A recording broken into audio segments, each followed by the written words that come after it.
예레미야 29장 10절 이하의 말씀을 보았습니다. 오늘 말씀의 제목은 온 마음으로 나를 구하면 입니다. 우리 같이 한번 따라서 외쳐보겠습니다. 온 마음으로 나를 구하면. 오늘 이 말씀이 우리 성도님들의 가슴에 심겨진 가운데 온 마음으로 하나님 앞에 나아가는, 하나님 앞에 간구하는, 하나님을 찾는 우리 성도님들 다 되시기를 주님의 이름으로 축원합니다.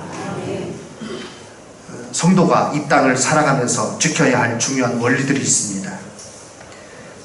다른 것이 아니라 바로 하나님의 말씀을 내 삶의 중심에 두고 기준으로 삼는 것입니다. 다른 것이 기준이 아니라 하나님의 말씀이 내 삶의 기준이 되는 것입니다. 그래서 내가 어떤 말을 하려고 할 때 하나님의 말씀이 내 중심에 있는 가운데 그것이 나의 말을 어떤 것은 하게 하고 어떤 것은 하지 못하게 하는 것입니다. 내가 어떤 말을 하고 싶지만 주님의 말씀의 원리가 내 중심의 기준으로 딱 심겨져 있는 가운데 그것이 필터가 되어서 이건 내가 해서는 안 되는 말이구나 걸르는 것입니다. 그래서 교회 안에 있든지 교회 밖에 있든지 그 말이 항상 동일한 것입니다. 이번 주에 제가 재밌는 하나의 에피소드 뉴스 나온 걸 봤습니다.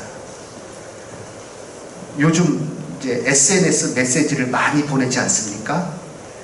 그 메시지를 보내는데 잘못 보낸 거예요.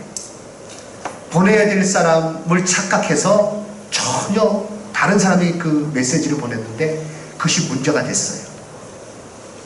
이렇게 체형 관리해주는 학원에서 이 고객이 시간을 좀 변경해달라고 요청을 했어요. 그랬더니 이분이 그 강사하고 학원 원장이에요. 학원 원장이 강사한테 시간을 이제 변경될 수 있는가 아마 변경할 수 없는 사정이었던가 봐요. 그래서 시간 변경 안 됩니다. 그리고 이렇게 그 메시지를 이제 카카오톡 메시지를 이 강사한테 그 사정을 얘기한다는 것이 이 요청한 시간 변경해달라고 요청한 사람한테 그 메시지를 보냈어요. 근데 뭐 그것까지는 문제가 없는데 거기서 표현이 문제였어요. 그 사람이 제가 기사를 읽어보니까 좀 이렇게 좀 살이 있었나 봐요. 그러다가 그 학원에 등록해서 열심히 운동해서 살을 30kg를 뺐대요. 그런데 이 사람 별명이 그들에게 있었던 거예요. 그 원장과 강사가 이 사람을 부르는 애칭이 있었어요. 애칭이라기보다는 하나의 별명이죠. 그게 뚱땡이. 그래서 이 문자를 이렇게 보냈어요. 누구 선생님, 뚱땡이가 시간을 변경해 달라고 하는데 시간이 변경할 수 없다고 제가 얘기했어요. 이 문자를 그 강사한테 보냈어야 되는 것 같다. 이 시간 요청한 사람한테 뚱땡이라고 불리는 그 본인한테 메시지를 보낸 거예요. 그리고 나서 아차 싶었죠. 장문에 그 후에 죄송해요. 제가 문자를 잘못 보냈네요. 그런데 사실은 뭐 그 호칭이 뭐 다른 건 아니고요. 뭐 여러 가지 얘기를 하면서 쭉 이렇게 장문의 글을 보냈어요. 이 사람이 그걸 듣고 긴 말 필요 없습니다. 당장 환불해 주시죠. 그리고 계정으로 보냈어요. 근데 그거를 인터넷에 올렸어요. 인터넷에서 난리가 난 거예요. 그래서 결국 그 학원이 문 닫았어요. 그 사건이 있은 지 이틀 후에 문 닫았대요. 그 얘기를 들으면서 저 같은 뚱땡이 입장으로서 참 아쉽다는 생각과 함께 정말 조심해야겠다. 그런 경우가 있거든요. 이렇게 카톡을 여러 사람하고 채팅하면서 이 사람한테 보내야 될 건 이 사람한테 보내고 다른 사람한테 보내고. 그런데 문제가 무엇인가 하면 이게 기본적으로 그 고객을 그렇게 좀 하대하는, 좀 멸시하는 듯한 태도로 부르지 않았으면 아예 이런 문제가 생기지 않았을 텐데 거기서부터 문제는 시작된 것 같습니다. 우리가요, 성도라고 하면서 하나님의 말씀, 그것이 내 삶의 딱 중심의 원리로 잡혀서 그것대로 행동하고 그것대로 말하지 않으면 언젠가는 문제가 터질 수밖에 없어요. 언젠가는 뭔가 드러날 수밖에 없어요. 부뚜막에 있는 소금도 넣어야 짜다라는 속담이 있듯이 성경을 알고 있을지라도 그 말씀, 하나님의 말씀을 내게 주시는 말씀으로 삶의 원리로 삼지 아니하면 그저 하나의 문구에 지나지 않습니다. 좋은 성경 말씀을 모르는 게 아니에요. 집안의 액자에도 걸려 있을 거예요. 그러나 그것이 중요한 것이 아니라 그 말씀이 내 삶의 중심의 원리로서 자리 잡고 있는 것이 중요합니다. 오늘 본문 말씀, 포로된 유다 백성들에게 하나님께서 주신 말씀이에요. 그 이스라엘 백성들을 향해서 이제 70년 후에는 내가 너희를 다시 돌아오게 하겠다라고 약속하시며, 하나님께서 그들을 포로되게 하신 진정한 뜻이 어디에 있는지, 그리고 하나님께서 궁극적으로 그들을 향한 목적이 어디에 있는지를 가르쳐 주셨습니다. 그 당시 포로된 이 백성들 뿐만 아니라 오늘 우리 이 시대를 살아가는 우리들이 또한 붙들어야 될 말씀입니다. 하나님의 말씀을 내 삶의 본질로서 붙들고 살아가시기를 주님의 이름으로 축원합니다. 그래서 모든 상황과 형편 속에서 하나님의 말씀 의지하여 믿음 가운데 굳게 서서 흔들리지 아니하시는 삶을 사시기 바랍니다. 오늘 이 본문 말씀을 볼 때 첫 번째, 하나님의 생각, 그리고 이것은 하나님의 계획이라고 말씀드릴 수 있습니다. 계획으로 우리가 읽어도 됩니다. 하나님의 생각, 계획은 평안이며 미래와 희망을 주는 것이라는 것을 알게 됩니다. 하나님께서 예레미야 선지자를 통해서 포로된 유다 백성들에게 주신 말씀입니다. 예레미야 29장 1절 말씀을 보면 선지자 예레미야가 예루살렘에서 이 같은 편지를 느부갓네살이 예루살렘에서 바벨론으로 끌고 간 포로 중 남아있는 장로들과 제사장들과 선지자들과 모든 백성에게 보냈는데 라고 이렇게 여기에 상황이 나와 있습니다. 바벨론에 의해서 유다가 함락이 됐어요. 그리고 포로들이 끌려갔는데 1차, 2차, 3차에 거쳐서 끌려갔습니다. 이 당시에 2차 때 많은 사람들이 끌려갔는데 그들에게 보낸 편지입니다. 그들에게 어려운 일이 있었어요. 어떤 어려운 일이 있었는가 하면 1차로 끌려간 사람들, 또 2차로 끌려간 사람들, 그들 가운데 거짓 선지자들이 일어났습니다. 그러면서 곧 메시아가 우리를 회복시키실 거다. 그 바벨론의 압제의 멍에를 꺾을 것이다. 이런 어떤 하나님의 그 말씀이 아니에요. 그런데 거짓 선지자들이 일어나서 그 얘기를 하니까 그들이 잘못된 메시아 사상에 도취되어서 봉기가 일어난 겁니다. 그러니까 바벨론에서 어떻게 합니까? 그들을 철저하게 짓밟습니다. 그래서 많은 사람이 죽어요. 1절 말씀 보면 남아있는 자들이라는 표현이 나옵니다. 많은 사람들이 죽었어요. 그리고 남아있어요. 그들의 마음은 어떨까요? 이제 다 꺾인 거예요. 야, 이제 우리는 끝났나 보다. 엘리트들을 바벨론에서 포로로 잡아갔어요. 그러니까 유다 땅에서는 꽤나 똑똑하다, 꽤나 인정받는 그런 사람들, 어깨에 힘주고 다니는 사람들이에요. 하루아침에 포로가 됐어요. 포로로 끌려가서 거짓 선지자들의 속임수에 의해서 그들이 뭔가 좀 해보려고 했다가 그것이 완전히 꺾인 가운데 그들의 심정은 말로 다 할 수 없이 침체되어 있는 거예요. 하나님께 대한 원망이 가득했겠죠. 야, 이제 우리가 뭘 해야 되는지 도무지 모르는 상황 가운데 그들이 있게 된 것입니다. 그런데 하나님께서 그들에게 그 포로된 자들에게 편지를 보내시는 거예요. 예레미야 선지자를 통해서 이 예루살렘 땅에는요, 이제 꼭두가시 왕을 세워놨죠. 이 사신들이 오고 왔는데 그 사신들을 통해서 이 편지가 전달될 수 있도록 하는 것입니다. 그들에게 하시는 말씀이 무엇입니까? 그 지역에서 정착해라. 바벨론에서 정착해라. 그 땅에 텃밭을 가꾸고 그 열매를 먹어라.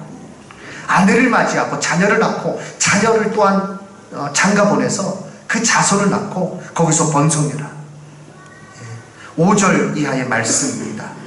너희는 집을 짓고 거기서 살며 텃밭을 만들고 그 열매를 먹어라. 아내를 맞이하고 자녀를 낳고 너희 아들이 아내를 맞이하고 또 너희 딸이 남편을 맞이해서 그들로 자녀를 낳게 하여 번성하고 줄어들지 않게 해라. 그리고 너희가 사는 그 지역, 바벨론 지역입니다. 그 성읍에 평안을 구하고 그를 위하여 여호와께 기도하라. 이는 그 성읍이 평안함으로 너희들이 평안할 것이기 때문이다 라고 말씀하셨습니다. 거기서 정착하여 살라는 거예요. 완전히 기가 꺾이고 야 이제는 다른 방법은 없어. 이제 우리는 여기서 이대로 끝나다가 하나님께서 그들에게 편지를 주셔서 그 생각을 갖고 있는 자들에게 아니다. 거기서 텃밭을 가꾸고 열매를 거두고 결혼해서 자녀를 낳고 그 자녀를 또한 결혼시켜서 자손을 낳고 번성해라. 그 성읍을 위해서 평안을 빌어라. 그것이 당장 그들이 해야 될 일이었습니다. 그리고 하나님께서 말씀하십니다. 내가 너희들을 70년 후에는 돌아오게 할 것이다. 그리고 말씀하시기를 여호와의 말씀입니다. 너희를 향한 나의 생각을 내가 아나니 나의 계획이 있는데 그것은 평안이요 재앙이 아니니라. 너희에게 미래와 희망을 주는 것이니라 말씀하셨습니다. 너희들 지금 고난당하고 있는데 그러나 내가 너희를 향한 궁극적인 뜻이 있다. 너희들이 지금 어려운 가운데 있지만 그러나 그 가운데 내가 너희들에게 정말 너희를 향한 뜻이 있는 거예요. 그것은 너희들이 평안을 누리는 것이고 너희가 미래 그리고 희망을 주는 것이 내 뜻이야. 너희들 그것을 알아야 돼 라고 그들에게 말씀하시는 것입니다. 오늘 우리들에게도 주시는 말씀입니다. 우리가 이해할 수 없는 일들이 우리 가운데 일어난다 할지라도 하나님의 큰 뜻이 있음을 믿고 소망 중에 어려움을 이겨내시기를 바랍니다. 때로는 우리를 징계하십니다. 그러나 그 징계는 우리를 망하게 하기 위함이 아니요 그 징계로 다시 서서 하나님의 뜻 가운데 더욱더 하나님께 가까이 나가고 하나님 의지하며 살아가게 하기 위함입니다. 이스라엘 포로된 것도 그들의 죄를 깨닫고 진정으로 하나님 앞에 돌아오게 하기 위함이요 우리를 징계하시는 이유도 동일하다는 것입니다. 히브리서 12장 2절 말씀 보면 하나님의 아들과 같이 12장 7절 말씀 히브리서 12장 7절 하나님의 아들과 같이 너희를 대우하시나니 어찌 아버지가 징계하지 않는 아들이 있으리요 라고 말씀하고 있습니다. 신명기 8장 5절 말씀 너는 사람이 그 아들을 징계함같이 내 하나님 여호와께서 너를 징계하시는 줄 마음에 생각하고 우리에게 가르쳐 주셨습니다. 때로 우리가 징계를 당합니다. 때로 어려움을 당합니다. 힘든 일을 만납니다. 그러나 그 가운데 하나님께서 정말 원하시는 것은 무엇이에요? 그것을 통해서 다시 하나님의 뜻 가운데 서게 하기 위함이에요. 하나님 앞에 돌아오게 하기 위함이에요. 여기 계신 성도님 중에 자녀를 훈계하면서 자녀를 징계하면서 그것을 즐기는 자녀가 괴로움 당하는 그것을 즐기는 마음이 있어서 내 아들이 매 맞을 때 참 괴로워하는 건 나는 너무 그게 기뻐 그러면서 때리는 부모가 어디 있습니까? 부모가 자녀를 징계하면서 가슴이 더 아픈 거예요. 가슴이 찢어지는 거예요. 때로는 회초리를 때리지만 그 회초리는요 자기를 향합니다. 자기를 자신을 더 세게 후려치는 거예요. 그렇지만 눈물을 머금고 내 자녀를 사랑하는 마음으로 내 자녀가 잘못된 길에서 벗어나게 하기 위해서 그렇게 징계하시는 것입니다. 사랑하는 성도 여러분, 지금 어려움을 겪는 어려움 가운데 계신 분 계십니까? 고난 가운데 계신 분 계십니까? 그러나 그 고난과 그 어려움, 그것 자체가 아니라 그것을 통해서 하나님께서 주시고자 하시는 것은 평안이요, 미래와 희망을 주는 것이요, 더욱더 하나님 은혜 안에서 굳게 서기를 원하시는 것이요, 그 뜻을 마음에 품고 변함없이 하나님 의지하며 살아가시는 우리 성도님들 되시기를 주님의 이름으로 축원합니다. 그러므로 우리는 온 마음으로 하나님의 뜻을 향해서 나가야 됩니다. 하나님 찾아야 됩니다. 11절과 12절 사이에 접속사를 넣는다면 그러므로일 것입니다. 성경 번역본에 이렇게 그러므로 라는 전치사가 들어가 있는 번역본들이 있습니다.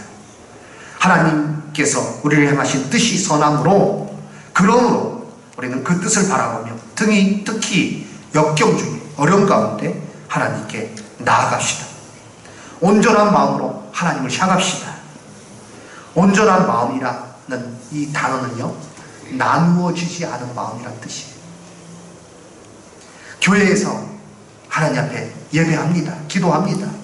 하나님 의지한다고 고백합니다. 그 중심일 것입니다.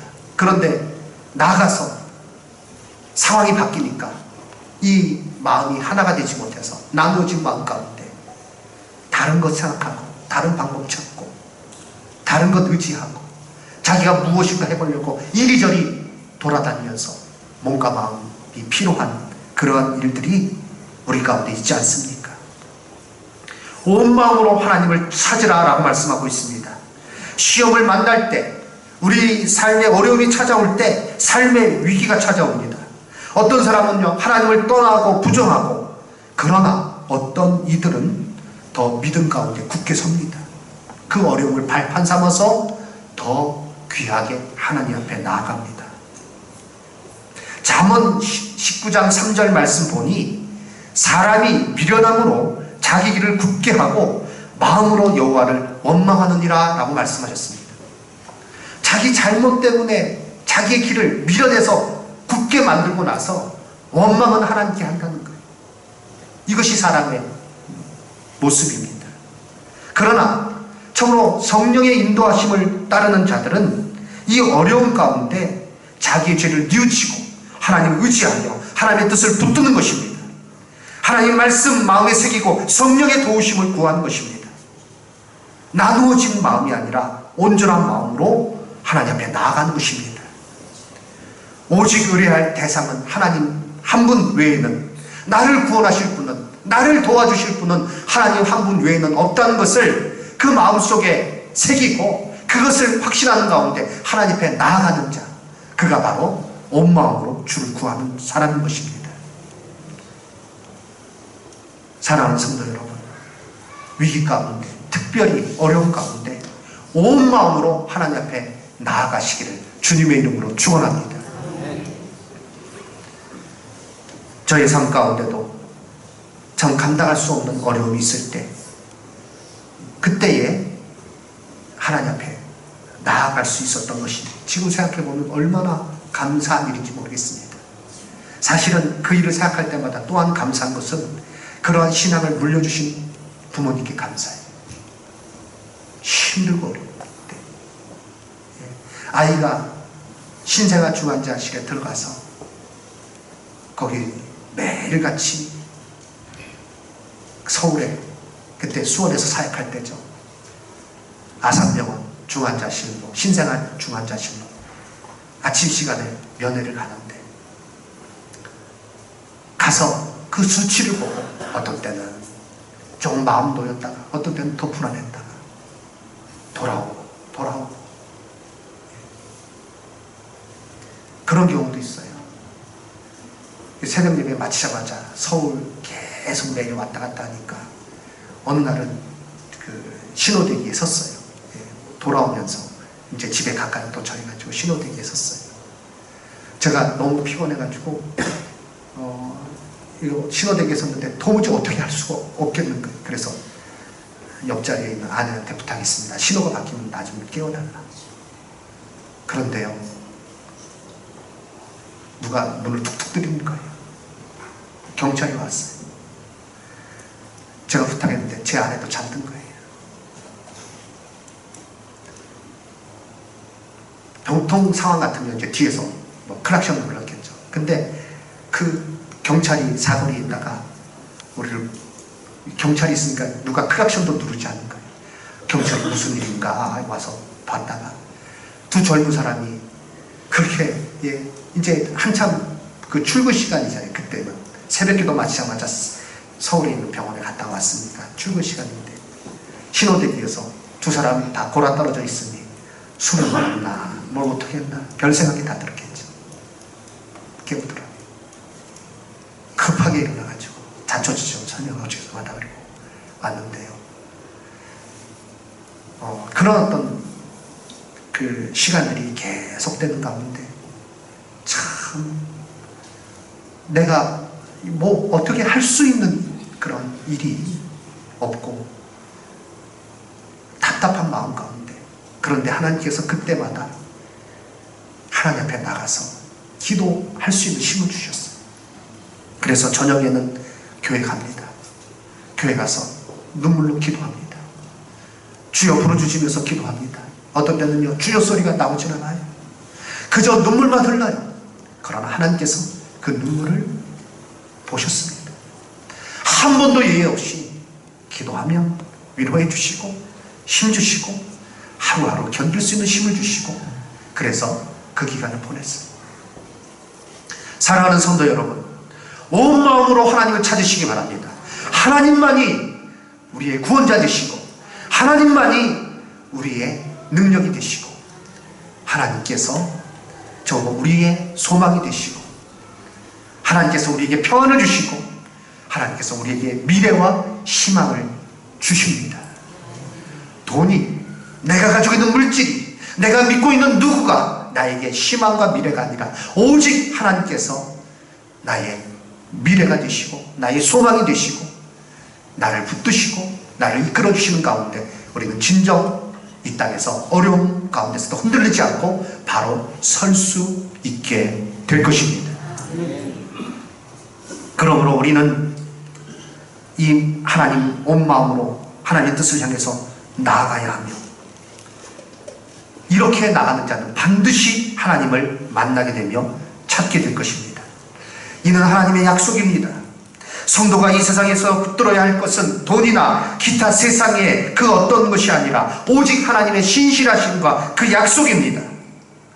시편 34편을 보면 부제가 다윗이 아비멜렉 앞에서 미친 채 하다가 쫓겨나서 지은 시입니다. 다윗의 삶에 있어서 가장 밑바닥이라고 볼 수 있습니다. 다윗이 사울 왕에게 쫓겨다니다가 너무 힘들어서 아비멜렉, 블레셋 왕입니다. 블레셋 왕에게 망명을 갔어요. 계속 대적했던 적군이죠. 다윗이 늘 싸웠던 대상이 블레셋입니다. 그런데 블레셋에 망명 갔습니다. 망명 갔는데 정체가 탄로가 났어요. 그래서 다윗이 바로 죽게 생겼어요. 그때 다윗이 생각해낸 것이, 내가 살기 위해서 이제 미친 척 해야겠다. 미친 척을 했는데 정말 제대로 해서 미친 척 하다가 쫓겨났습니다. 에이, 다윗이 이제 미쳤구나. 정말 미쳤구나. 저는 제정신 아니구나. 재수 없다. 당장 내쫓아버려라. 그래서 쫓겨났어요. 목숨은 부지했지만 말할 수 없는 자괴감이, 그리고 내가 어쩌다 이 모양 이 신세까지 됐는고 라는 생각이 들지 않았겠습니까? 그러나 시편 34편의 이 내용을 보면, 그 시작하는 이 찬양을 보면 전혀 그런 분위기를 못 느껴요. 못 느끼는 정도가 아니라 기쁨이 충만한 가운데 찬양하는 것을 보게 됩니다. 1절과 2절 말씀 우리 함께 읽도록 하겠습니다. 내가 여호와를 항상 송축하며 내 입술로 항상 주를 찬양하리이다. 내 영혼이 여호와를 자랑하리니 곤고한 자들이 이를 듣고 기뻐하리로다. 반전이죠. 놀라운 반전이죠. 어떻게 이와 같이 이 비참한 상황 가운데 이 기쁨의 찬양을 들릴 수가 있는가? 그 이유가, 그렇게 될 수 있었던 이유가 시편 34편에 나오고 있습니다.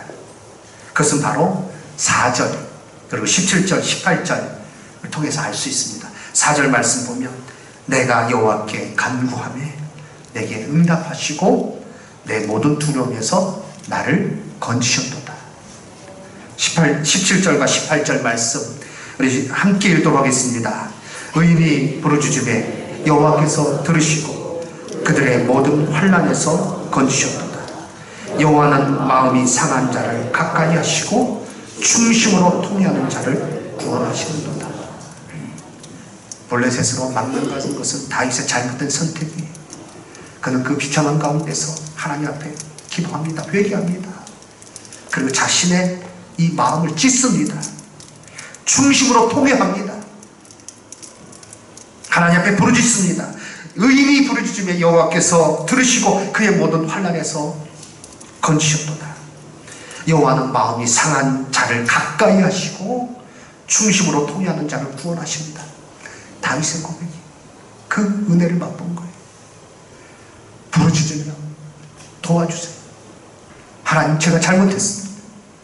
하나님 제가 겸손했습니다. 하나님께서 도와주시지 아니하면 다른 길은 없습니다. 기도하는 가운데 하나님께서 그 낮은 마음으로 상한 마음으로 기도하는 그 기도를 들으시고 놀랍게 은혜를 베풀어 주시는 가운데 그의 입에서 귀한 찬양, 기쁨의 찬양이 터져 나오는 것입니다. 그렇습니다. 하나님께서 그를 만나 주시니 그 삶의 밑바닥에서 더 큰 은혜를 맛보게 된 것입니다. 그리고 다윗은 그 은혜를 맛보고 나서 이제 다른 사람에게 권면하고 있습니다. 너희도 그 은혜의 맛을 좀 봐라. 그리고 하나님을 찾는 자의 복에 대해서 말씀하고 있습니다. 그것이 바로 8절과 10절입니다.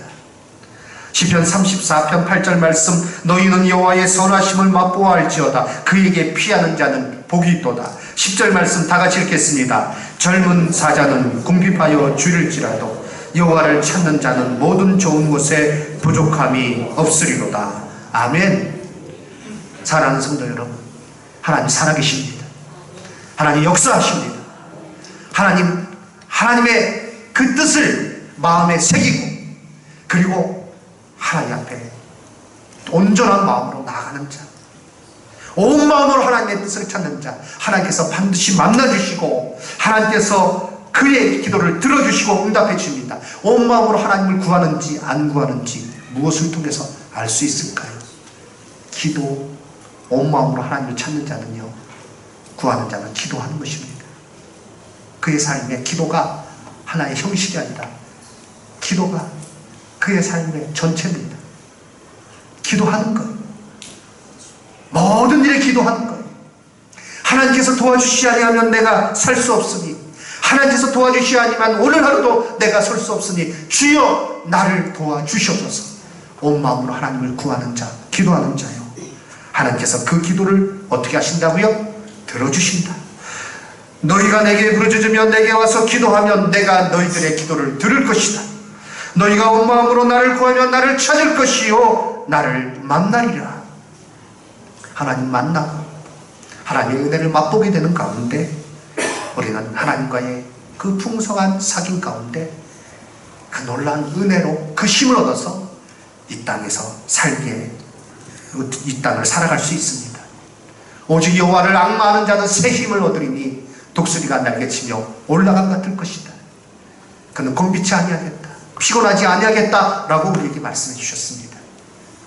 이번 부흥회를 통해서 하나님을 만나고 하나님을 체험하고 그 은혜를 알고 하나님께서 회복해 주시는 그 놀라운 복 가운데 모두 다 굳게 서시기를, 저로 그러한 삶이 나의 일생에 계속되기 위해서 하나님 말씀을 내 중심에 굳게 세우시기를, 그 뜻을 온전히 붙드시는 우리 성도님들 되시기를 주님의 이름으로 축원합니다. 아멘.